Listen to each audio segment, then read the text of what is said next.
जगातले सर्वात श्रीमंत लोक एक असा सल्ला आपल्या मुलांना कधीच देत नाहीत, जो आपण सगळेच लहानपणापासून ऐकत आलोय. हो, म्हणजे शाळेत जा, चांगले गुण मिळवा आणि एखादी सुरक्षित नोकरी शोधा, हा तो सल्ला. अगदी बरोबर. आपण पिढ्यानपिढ्या ज्या गोष्टीला यशाचा आणि सुरक्षिततेचा महामंत्र मानत आलो, त्यालाच हे श्रीमंत लोक सर्वात मोठा धोका का मानतात? आणि त्यांच्याकडे असा कोणता वेगळा दृष्टिकोन असतो, जो एका सामान्य माणसाकडे नसतो? हा खूप मोठा प्रश्न आहे. हो ना. चला तर मग आज यावर थेट प्रकाश टाकूया. आज आपण एका अशा विषयावर सखोल चर्चा करणार आहोत, ज्याने जगभरातील कोट्यावधी लोकांची पैशांकडे बघण्याची दृष्टीच बदलून टाकली. नक्कीच. रॉबर्ट कियोसाकी यांच्या रिच डॅड पुअर डॅड या पुस्तकातील काही अत्यंत कळीचे आणि महत्त्वाचे संदर्भ आज आपल्यासमोर आहेत. म्हणजे केवळ रोज मरेपर्यंत कष्ट करून पैसा मिळवण्यापलीकडे जाऊन पैशाला स्वतःसाठी कामाला कसं लावायचं आणि खऱ्या अर्थ साक्षरतेचा पाया कसा भक्कम करायचा, यामागचं गुपित आपण आज उलगडणार आहोत. हो, आणि या सखोल चर्चेत आपण कोणतीही बाजू न घेता पुस्तकात जे मूळ विचार मांडले आहेत ते समजून घेण्याचा प्रयत्न करणार आहोत. ठीक आहे. तर मग आपण याचा सखोल विचार करूया आणि सुरुवात करूया या पुस्तकाच्या अगदी गाभ्यापासून, म्हणजे दोन पूर्णपणे विरुद्ध विचारसरणीच्या वडिलांपासून. या पुस्तकाची सुरुवातच मुळी एका मोठ्या मानसिक धक्क्याने होते. लेखकाने त्याच्या आयुष्यातील दोन अत्यंत महत्त्वाच्या व्यक्तींचे, म्हणजे दोन डॅडचे संदर्भ दिले आहेत. हां, आणि हे संदर्भ केवळ दोन व्यक्तींची तुलना करत नाहीत, तर दोन पूर्णपणे भिन्न आर्थिक जगांची ओळख करून देतात. अगदी बरोबर. एकीकडे त्यांचे स्वतःचे वडील आहेत, जे अतिशय उच्च शिक्षित आहेत. त्यांच्याकडे PhD आहे. त्यांनी स्टॅनफर्ड आणि शिकागो विद्यापीठांसारख्या नामांकित संस्थांमधनं शिक्षण घेतले आहे. बापरे, इतकं उच्च शिक्षण! हो, पण दुर्दैवाची गोष्ट म्हणजे ते आयुष्यभर पैशांसाठी आणि आर्थिक सुरक्षेसाठी झगडत राहिले. त्यांना या संदर्भांमध्ये पुअर डॅड किंवा गरीब डॅड म्हटलं आहे. आणि दुसरीकडे त्यांच्या मित्राचे वडील आहेत, ज्यांना ते रिच डॅड म्हणतात. हे गृहस्थ जेमतेम 8वी पास होते. त्यांनी कोणतीही मोठी पदवी घेतली नव्हती. पण तरीही पुढे जाऊन ते हवाई राज्यातल्या सर्वात श्रीमंत व्यक्तींपैकी एक ठरले. हो ना. हा विरोधाभास केवळ नशिबाचा नव्हता, तर तो त्यांच्या विचार करण्याच्या पद्धतीचा होता. हा विरोधाभास खरोखरच विचार करायला लावणारा आहे.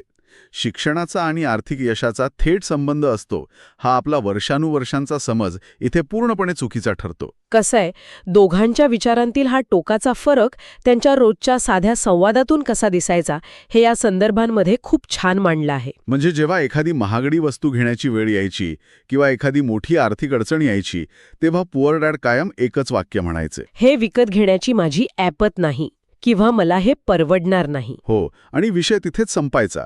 पण रिच डॅड अशा वाक्यांवर घरात बंदी घालायचे. कारण त्यांच्या मते जेव्हा एखादा माणूस माझी ऐपत नाही असं म्हणतो, तेव्हा त्याच्या मेंदूचे दरवाजे बंद होतात. त्याऐवजी ते म्हणायचे, हे विकत घेण्यासाठी मी काय करू शकतो? यातली सर्वात आश्चर्यकारक गोष्ट म्हणजे त्या एका साध्या वाक्यामागे एक खूप मोठं मानसशास्त्रीय सत्य दडलेलं आहे. ते कसं काय? माझी ऐपत नाही हे एक विधान आहे. ते मेंदूला स्पष्टपणे सांगतं की आता यावर विचार करण्याची गरज नाही, कारण आपण आधीच हार मानली आहे. तिथे वैचारिक प्रक्रिया थांबते. हां, म्हणजे डोकं चालवणं बंद होतं. अगदी तेच. पण मी हे कसं मिळवू शकेन, हा एक प्रश्न आहे. तो मेंदूला आव्हान देतो. तो मेंदूला उत्तरं शोधायला, नवीन मार्ग काढायला आणि उपाय योजायला भाग पाडतो. म्हणजे गरिबी ही केवळ खिशात पैसे नसण्याची अवस्था नाहीये, तर ती विचारांतील आणि दृष्टिकोनातील दुर्बलता आहे, हेच रिच डॅड नेहमी ठसवून सांगायचे. हो, आणि ते स्वतः कर्जात बुडालेले असताना किंवा आर्थिक संकटात असतानाही स्वतःला श्रीमंतच म्हणायचे. त्यांच्या मते आर्थिक फटका बसणं ही एक तात्पुरती घटना असते. पण गरिबी ही एक कायमस्वरूपी मानसिक अवस्था बनून राहते. इथे मला एक उदाहरण द्यावंसं वाटतं, जे या संकल्पनेला अगदी अचूक लागू पडतं. कोणता उदाहरण?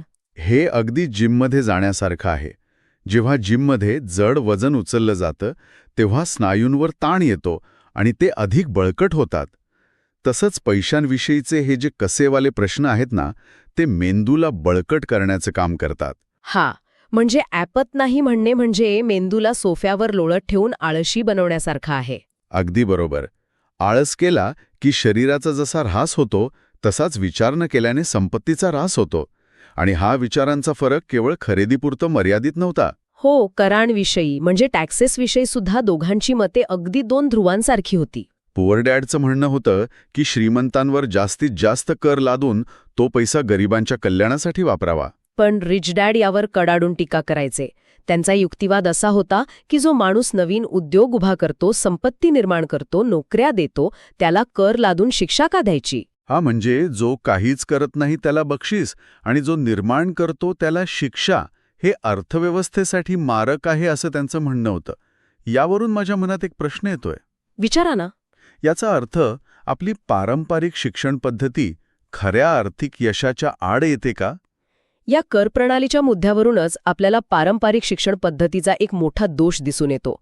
आपली शाळा किंवा महाविद्यालयीन शिक्षण व्यवस्था लोकांना जोखीम घ्यायला शिकवत नाही. म्हणजे ती व्यवस्था एका ठराविक साच्यात विधार करणारे कर्मचारी तयार करण्यासाठी बनवली गेली आहे असं म्हणायचंय तुम्हाला? हो, तिथे चुका करणे म्हणजे अपयश मानले जाते. त्यामुळे सुरक्षितता शोधण्याची सवय लागते. पारंपरिक शिक्षण आपल्याला पैशांसाठी कसं काम करायचं हे शिकवतं. पण पैशाने आपल्यासाठी कसं काम करावं हे कधीच शिकवत नाही. आणि म्हणूनच या संदर्भांमधील पुढचा टप्पा अतिशय रंजक आहे. जिथे पैशांचे खरे नियम शाळेत बसून नाही तर प्रत्यक्ष मैदानात उतरून कसे शिकले जातात हे दाखवून दिले आहे. पण तो शाळेबाहेरचा प्रत्यक्ष अनुभव खरोखरच थक्क करणारा आहे. लेखक 9 वर्षांचा असताना घडलेली ती घटना या संपूर्ण विचारसरणीचा पाया ठरते. हो, तो आणि त्याचा मित्र माईक यांना एका श्रीमंत मुलानं त्याचा बीच हाऊसवर सुट्ट्यांसाठी बोलवलं नाही. कारण ते एका सार्वजनिक शाळेत जाणारे गरीब मुलं होते. हो, या अपमानामुळे त्या 9 वर्षांच्या मुलांनी एक ठाम निश्चय केला की आपणही श्रीमंत व्हायचं. पण श्रीमंत होण्यासाठी त्यांनी जो मार्ग निवडला तो वाचून कोणीही हसून वेडा होईल. त्यांनी थेट नाणी बनवण्याचा कारखाना सुरू केला. हां, म्हणजे त्यांनी लोकांकडून शिशाच्या वापरलेल्या टूथपेस्टच्या ट्यूब्स गोळा केल्या. हो, आणि गॅरेजमध्ये त्या वितळून प्लास्टर ऑफ पॅरिसच्या साच्यामध्ये ओतून चक्क खोटी नाणी बनवायला सुरुवात केली. ती कल्पना बेकायदेशीर असली तरी त्यांच्यातील उद्योजकतेची ती पहिली ठिणगी होती. बापरे. जेव्हा लेखकाच्या खऱ्या वडिलांनी म्हणजेच पुअर डॅडने हा प्रकार पाहिला तेव्हा त्यांनी मुलांना थांबवलं. पण आश्चर्याची गोष्ट म्हणजे त्यांनी मुलांना रागवण्याऐवजी त्यांच्या कल्पकतेचं कौतुक केलं आणि खऱ्या अर्थाने संपत्ती कशी निर्माण करायची हे शिकण्यासाठी माईकच्या डॅडकडे म्हणजे रिच डॅडकडे जाण्याचा सल्ला दिला. इथेच खऱ्या अर्थाने एका मोठ्या प्रयोगाला सुरुवात होते.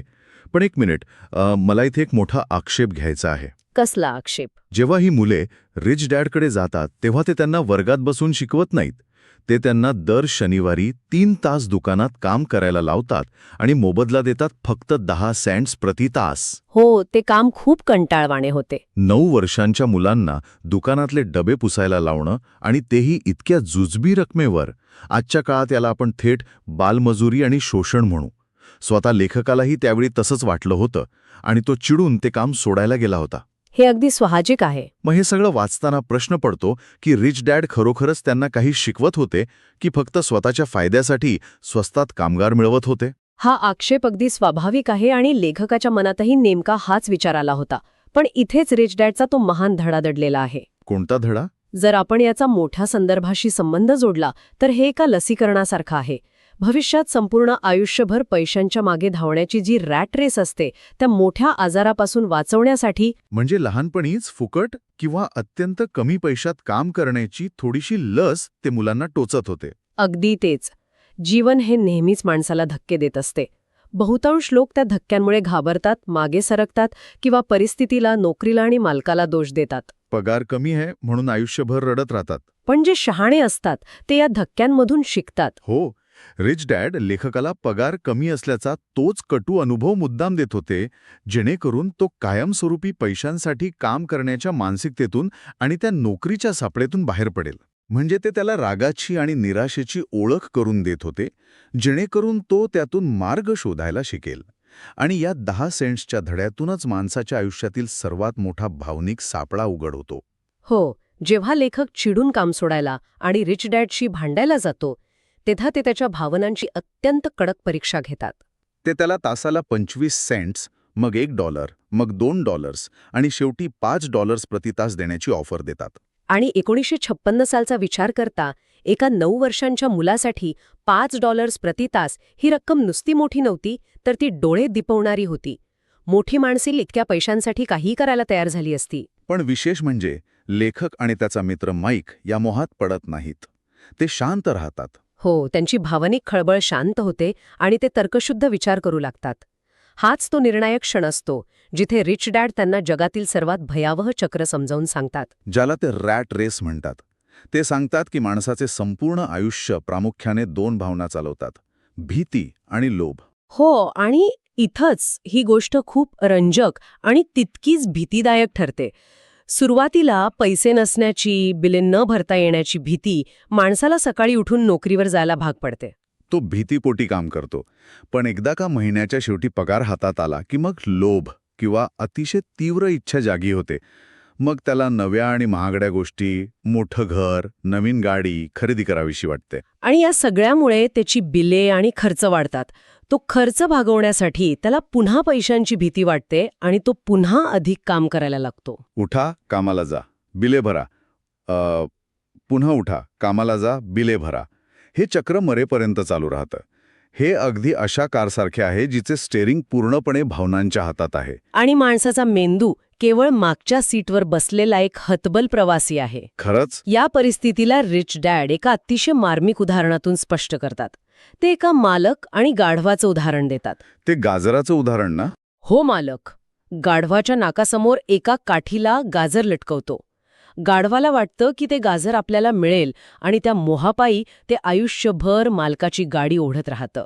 गाढवाला वाटतं की आपण ध्येयाकडे जातोय, पण प्रत्यक्षात मालक इच्छित स्थळी पोहोचत असतो आणि गाढव फक्त ओझं वाहत असतं. दुसऱ्या दिवशी मालक एक नवीन गाजर आणतो आणि चक्र पुन्हा सुरू होतं. माणसाच्या आयुष्यात पैसा हे तेच मोहजाल आहे. पैसा नसण्याची भीती आणि पैसा आल्यावरचा लोभ हे ते गाजर आहे ज्याच्यामागे माणूस आयुष्यभर धावत राहतो. यातून एक अत्यंत गंभीर प्रश्न निर्माण होतो. कोणता? ऐकणाऱ्याने हे कसे ओळखावे की त्याचे आर्थिक निर्णय हे खरोखरच बुद्धीतून येत आहेत की केवळ भीती आणि लोभाच्या भावनेतून? यासाठी स्वतःला एक प्रश्न विचारणे खूप गरजेचे असते. बहुतांश लोक मला नोकरीची गरज आहे किंवा मला अधिक पैशांची गरज आहे असा भावनिक प्रतिसाद देतात. म्हणजे पैशाची टंचाई जाणवली की लगेच नोकरी सोडणे किंवा ओव्हरटाईम करणे हा निव्वळ भावनिक विचार झाला. हो, त्याऐवजी माणसाने थांबून स्वतःच्या मेंदूला विचारायला हवे की नोकरी हा या आर्थिक भीतीवरचा खऱ्या अर्थाने दीर्घकालीन उपाय आहे का? आणि बऱ्याचदा याचं उत्तर नाही असंच असतं. नोकरी हा फक्त एक अल्पकालीन उपाय आहे. जोपर्यंत एखादी व्यक्ती या भावना तटस्थपणे ओळखत नाही आणि डोक्याने विचार करायला सुरुवात करत नाही, तोपर्यंत ती पैशाची गुलामच राहते. पण जर पैशासाठी काम करणं हा एवढा मोठा सापळा असेल तर मग यातून बाहेर पडायचं कसं? या संदर्भानुसार याचा मार्ग पैशाविना काम करण्यातच दडलेला आहे. हो, रिच डॅडच्या 9 वर्षांच्या मुलांना सांगतात की आता तुम्ही दुकानात मोफत काम करणार आहात. तुम्हाला 10 सेंट सुद्धा मिळणार नाहीत. हे ऐकून कोणालाही वाटेल की हा माणूस वेडा झालाय. फुकट काम करून कोणी कसं श्रीमंत होऊ शकतं? वरवर पाहता ते पूर्णपणे चुकीचे वाटते. पण त्यांचा उद्देश मुलांना कामगार बनवणे हा नव्हता. पगार नावाची गोष्ट माणसाला आंधळं करते. एकदा का पगार मिळायला लागला की मेंदू संधी शोधणं बंद करतो. जेव्हा मुलांनी पगार मिळण्याची आशा सोडून दिली तेव्हा त्यांचा मेंदू पैशांशिवाय संपत्ती कशी निर्माण करता येईल याचे मार्ग शोधू लागला. आणि मोफत काम करत असताना त्यांना एक अशी संधी दिसली जी दुकानातल्या इतर कोणालाही दिसली नव्हती. ती संधी म्हणजे जुनी कॉमिक पुस्तके. दुकानातील मिसेस मार्टिन या जुनी आणि न विकली गेलेली कॉमिक पुस्तके फाडून फेकून देत असत. हो, मग मुलांनी ती पुस्तके फेकून देण्याऐवजी गोळा करायला सुरुवात केली आणि त्यांनी माईकच्या घरातील तळघरात चक्क एक कॉमिक पुस्तक ग्रंथालय सुरू केलं. तिथे येणाऱ्या मुलांकडून ते 2 तासांसाठी 10 सेंट्स फी घेऊ लागले. त्या 2 तासात एक मुलगा 5-6 पुस्तके वाचू शकत होता, त्यामुळे मुलांचाही प्रचंड फायदा होता. पण यातली सर्वात भारी गोष्ट कोणती होती माहितीये? काय? हे ग्रंथालय सांभाळण्यासाठी त्यांनी माईकच्या धाकट्या बहिणीला आठवड्याला $1 पगारावर ग्रंथपाल म्हणून नोकरीला ठेवलं. हा तो ऐतिहासिक क्षण होता जेव्हा ती मुले स्वतः कर्मचारी न राहता मालक बनली. अगदी बरोबर. दुकानात मोफत काम करूनही हे छोटंसं ग्रंथालय त्यांना दर आठवड्याला $9.5 कमवून देत होतं. आणि सर्वात महत्त्वाची गोष्ट म्हणजे पैसा मिळवण्यासाठी त्यांना तिथे प्रत्यक्ष उपस्थित राहण्याची अजिबात गरज नव्हती. हो, कारण माईकची बहीण ते काम सांभाळत होती आणि हे दोघे आपले दुसरे उद्योग करू शकत होते. हेच ते रहस्य आहे. श्रीमंत लोक पैसा मिळवण्यासाठी स्वतः काम करत नाहीत, तर ते अशी व्यवस्था किंवा सिस्टम निर्माण करतात जी त्यांच्यासाठी पैसा कमवते. आजच्या आधुनिक आणि डिजिटल जगात याच तत्वाला आपण पॅसिव्ह इन्कम म्हणतो. ते एखादं सॉफ्टवेअर असू शकतं, एखादा ब्लॉग, यूट्यूब चॅनल किंवा इंडेक्स फंड्समधील गुंतवणूक असू शकते. जेव्हा तुमची संपत्ती तुम्ही झोपलेले असतानाही किंवा सुट्टीवर असतानाही तुमच्यासाठी पैसा कमवते, तेव्हा खऱ्या अर्थाने तुम्ही रॅट रेसमधून बाहेर पडता. संपत्ती निर्माण करण्याचं हे तंत्र खरोखरच अप्रतिम आहे, पण ती संपत्ती एकदा निर्माण केली की ती टिकवून ठेवण्यासाठी आर्थिक साक्षरतेचा पाया भक्कम असणं का गरजेचं आहे? याचा एक अतिशय गंभीर आणि अंगावर काटा आणणारा ऐतिहासिक संदर्भ या चर्चेत आलाय. हो, 1923 साली शिकागोच्या एजवॉटर बीच हॉटेलमध्ये अमेरिकेतील सर्वात श्रीमंत आणि प्रभावशाली उद्योगपतींची एक मोठी बैठक झाली होती. यात चार्ल्स श्वाब, जे स्टील कंपनीचे प्रमुख होते, आयवर क्रुगर, ज्यांना मॅच किंग म्हटलं जायचं, असे दिग्गज लोक होते. हे ते लोक होते जे अक्षरशः त्या काळात जगभरातील अर्थव्यवस्थेवर राज्य करत होते. पण त्या बैठकीनंतर 25 वर्षांनी म्हणजे 1948च्या सुमारास काय अवस्था होती त्यांची? महामंदीच्या काळात यातील बहुतांश जण अतिशय दयनीय अवस्थेत होते. हो, चार्ल्स श्वाब दिवाळखोरीत मरण पावले, काहींनी आत्महत्या केली तर काहींना वेड लागले. एवढी अफाट संपत्ती त्यांच्याकडे होती, देशाची अर्थव्यवस्था ते चालवत होते. मग त्यांचं असं पतन का झालं? याचं उत्तर त्यांच्या आर्थिक साक्षरतेच्या अभावात दडलं आहे. पैसा कसा कमवायचा हे त्यांना माहीत होतं, पण तो कसा टिकवायचा आणि पिढ्यानपिढ्या कसा वाढवायचा यात ते कमी पडले. कारण माणसाने किती पैसा कमावला यापेक्षा तो किती सांभाळून ठेवला हे अधिक महत्वाचे असते. लेखकाने इथे एक अतिशय सुंदर रूपक वापरला आहे. हो, जर एखादी मोठी एम्पायर स्टेट बिल्डिंग बांधायची असेल तर सर्वात आधी तिचा पाया खूप खोलवर आणि भक्कम खोदावा लागतो. पण साधं उपनगरातलं छोटंसं घर बांधताना फक्त 6 इंचाची कॉन्क्रीट स्लॅब टाकली तरी चालते. आणि अडचण ही आहे की आपली शिक्षण पद्धती लोकांना त्या 6 इंची स्लॅबवर थेट एम्पायर स्टेट बिल्डिंग उभी करायला शिकवते. त्यामुळेच अनेक लोक लॉटरी जिंकून किंवा अचानक एखादा व्यवसाय चालून झटपट श्रीमंत तर होतात, पण त्यांचा आर्थिक साक्षरतेचा पायाच कच्चा असल्यामुळे एका किरकोळ आर्थिक वादळात ते पत्त्यांच्या बंगल्यासारखे खालीही कोसळतात. त्यामुळेच खऱ्या अर्थसाक्षरतेचा नियम क्रमांक 1 अतिशय साधा पण तितकाच महत्वाचा आहे. मालमत्ता आणि देयता यातील नेमका फरक समजणे. पण थांबा, इथे मला एक खूप मोठा आक्षेप घ्यायचा आहे. पिढ्यानपिढ्या आपल्याला आईवडिलांकडून सांगितलं जातं की स्वतःचं घर हेच आपली सर्वात मोठी मालमत्ता आहे. हो, हे बऱ्याच लोकांचं म्हणणं असतं. समाजातील बहुतांश लोक हेच अंतिम सत्य मानतात. उच्च शिक्षित पुअर डॅड सुद्धा हेच मानत होते. मग ते चूक कसं असू शकतं? घर ही मालमत्ता नाहीये हे थोडं पचनी पडायला अवघड आहे. नेमका हाच तो मोठा मानसिक गुंत आहे जो सोडवणं गरजेचं आहे. पारंपरिक विचार घराला मालमत्ता मानतो कारण त्याची किंमत कागदावर वाढत असते. मग रिच डॅडच्या मते काय आहे? त्यांच्या मते मालमत्ता आणि देयता यांची व्याख्या अतिशय सोपी आहे. मालमत्ता म्हणजे अशी कोणतीही गोष्ट जी तुमच्या खिशात पैसे टाकते, आणि देयता म्हणजे अशी गोष्ट जी तुमच्या खिशातून पैसे बाहेर काढते. हां, म्हणजे जेव्हा एखादा माणूस राहण्यासाठी मोठं घर घेतो तेव्हा तो त्यावर बँकेचे कर्ज काढतो. दर महिन्याला त्या कर्जाचा हप्ता जातो, घराचे कर भरावे लागतात, दुरुस्ती आणि देखभालीचा खर्च असतो. हे सगळं त्या व्यक्तीच्या खिशातून दर महिन्याला पैसे बाहेर काढत असतं, म्हणजेच कॅश फ्लो नकारात्मक असतो. त्यामुळे ते घर देयता आहे. जोपर्यंत एखादी गुंतवणूक जसं की भाड्याने दिलेली जागा किंवा शेअर्स तुम्हाला दर महिन्याला परतावा देत नाही आणि तुमच्या खिशात पैसे टाकत नाही, तोपर्यंत ती मालमत्ता होऊच शकत नाही. श्रीमंत लोक आधी खऱ्या मालमत्ता विकत घेतात आणि त्यातून येणाऱ्या पैशातून चैनीच्या वस्तू किंवा मोठी घरे घेतात. सामान्य लोक कर्जावर घरे घेतात आणि त्यालाच मालमत्ता समजण्याची चूक करतात. हे खरोखरच डोळे उघडणारे आहे. आपण आज एका खूप मोठ्या आणि वैचारिक प्रवासातून गेलो आहोत. माझी ऐपत नाही म्हणण्याऐवजी मी ते कसं मिळवू शकेन हा विचार कसा मेंदूला चालना देतो इथून आपण सुरुवात केली. हो, आणि पैशांअभावी वाटणाऱ्या भीतीला आणि पगार हातात आल्यावर निर्माण होणाऱ्या लोभाला बळी पडून लोक रॅट रेसमध्ये कसे अडकतात हे आपण समजून घेतलं. आणि सर्वात महत्त्वाचे म्हणजे पैशासाठी काम करण्याऐवजी पैशाला कामाला कसं लावायचं आणि मालमत्ता विरुद्ध देयता यातला फरक ओळखून आर्थिक साक्षरतेचा पाया कसा भक्कम करायचा याचं सखोल विश्लेषण आपण केले. या सर्व संदर्भांचा एकच मुख्य उद्देश आहे, आणि तो म्हणजे लोकांना पैशाच्या तावडीतून मुक्त करून त्यांना वैचारिकदृष्ट्या स्वतंत्र करणे. संपत्ती ही केवळ बँक बॅलन्स नसून ती एक विचारसरणी आहे, हेच यातून सिद्ध होते. आजची ही सखोल चर्चा संपवताना ज्या शाळेतल्या आणि सुरक्षित नोकरीच्या सल्ल्याने आपण सुरुवात केली होती तिथेच पुन्हा येऊया. तो सल्ला आजच्या वेगाने बदलणाऱ्या जगात किती अपुरा आणि धोकादायक आहे हे आता स्पष्ट झालंय. नक्कीच. पण जाता जाता आपण सर्वांनी एका गोष्टीचा विचार करायला हवा.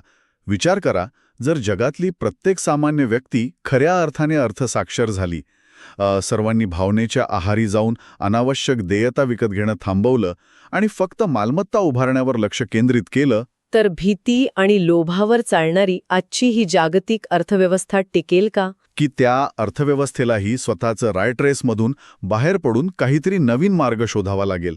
या प्रश्नावर नक्की विचार करा. पुन्हा भेटूया अशाच एका नव्या विषयावर सखोल चर्चा करण्यासाठी.